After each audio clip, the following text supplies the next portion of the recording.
Ну, у нас до Благовещения никогда весны не гукали. А на Благовещение у нас такий праздник був. 7 апреля. От тоді починають гукати весну. Весну погукають, тоді в поле виїжджають орать. Бувало, в старинушку так було. Покуль не погукаєш на Благовещение весну, ніхто не їде у поле работать. Если ты до Благовещения было, говорили, за неделю или за сколько дней погукаешь эту самую весну, то после Благовещения ще будешь тогда неделю сидеть, и птушки ще не вылетят. На лавочках нельзя. Да, нельзя до Благовещения. А уже на Благовещение, пожалуйста, весну гукнули, и тогда выезжайте в поле. А мы сейчас у марте сеем, еще сеем, а у мая мы уже отсеваем назад. Вот скажете, что неправда. Вот правда. А бывало, выехали и поехали, уже никто не отсевая. На Благовещение землю трогать нельзя. Да. Старые люди Грех, говорили, грех. До Благовещения Да. не трогать землю. Земля что отдыхает. Нельзя колупать ее. 15 февраля у нас Стречення называлось. Теперь я не знаю, а Стречення. 15 февраля. Это зима с лета сострыкается. Мы были малые, выскочим на Стречення. Ой, хоть бы не было снегу, хоть бы снегу. Снега пойдя. И палки берем, и пруты отгоняем, как уже весна скорее была.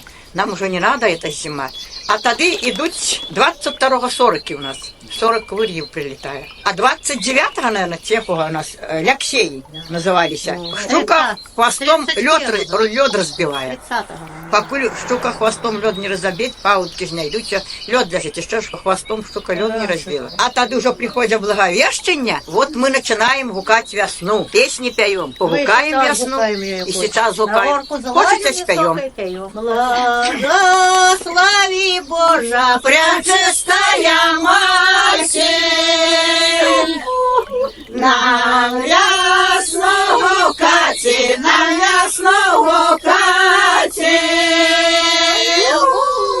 Весна недалечка, весна недалечка.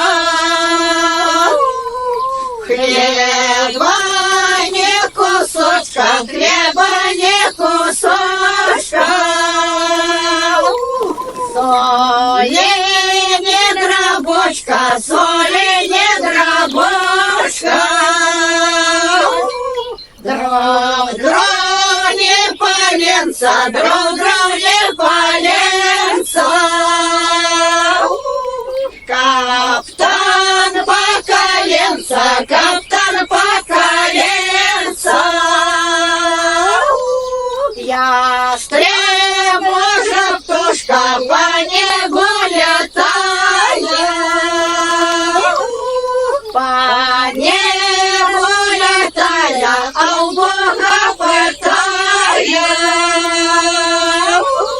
Подай Божа ключи, подай Божа ключи. Зимочку замкнути, зимочку замкнути.